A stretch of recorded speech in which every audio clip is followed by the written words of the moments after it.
السلام علیکم دوستو، میرا نام ہے محمد کرملا اور آپ دیکھ رہے ہیں ورلڈ معلومات۔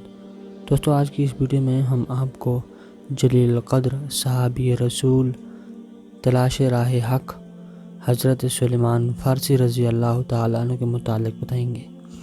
حضرت سلیمان فارسی رضی اللہ تعالیٰ عنہ کا تعلق ایران کے شہر اصفہان سے تھا۔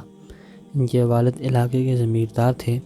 آبائی مذہب موجوسیت تھا، لیکن دین حق کی تلاش میں تھے۔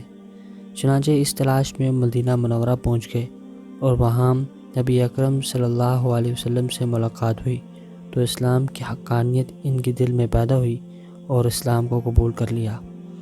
حضرت سلیمان فارسی رضی اللہ تعالیٰ نے غزوہ بدر اور احد کے علاوہ تمام غزوات میں حصہ لیا تھا۔ غزوہ خندق مسلمانوں کے لیے بڑی آزمائش کا موقع تھا۔ کفار مکہ کے ساتھ ساتھ مدینہ منورہ کے یہودی اور کچھ دیگر قبائل نے مل کر مسلمانوں کو نصب و نابود کرنے کے لیے 10,000 کا عظیم لشکر تیار کیا تھا۔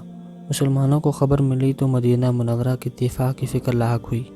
نبی اکرم صلی اللہ علیہ وسلم نے مجلس مشاورت منعقد کی اور تمام صحابہ کرام رضوان اللہ علیہم اجمعین نے اپنے تجربات اور فہم اور فراست کے مطابق رائے دی۔ اس موقع پر حضرت سلیمان فارسی رضی اللہ تعالیٰ عنہ نے مدینہ منورہ کے گرد خندق کھود کر اپنا بچاؤ کرنے کی رائے دی۔ یہ طریقہ عربوں کے لیے نیا تھا، لیکن نبی اکرم صلی اللہ علیہ وسلم نے پسند فرمایا اور اسی پر عمل کرنے کا حکم دیا۔ یہ منصوبہ نہایت کامیاب رہا اور اللہ تعالیٰ نے مسلمانوں کو دشمنوں کے شر سے محفوظ رکھا۔ نبی اکرم صلی اللہ علیہ وسلم حضرت سلیمان فارسی رضی اللہ تعالیٰ عنہ سے بے حد محبت کرتے تھے۔ آپ صلی اللہ علیہ وسلم کا فرمان ہے کہ سلیمان ہمارے اہل بیت میں سے ہے۔ حضرت سلیمان رضی اللہ تعالیٰ عنہ خلافت ابوبکر صدیق رضی اللہ تعالیٰ عنہ، خلافت حضرت عمر فاروق اور عثمان رضی اللہ تعالیٰ عنہ کے عہد میں ان حضرات کے ساتھ رہے۔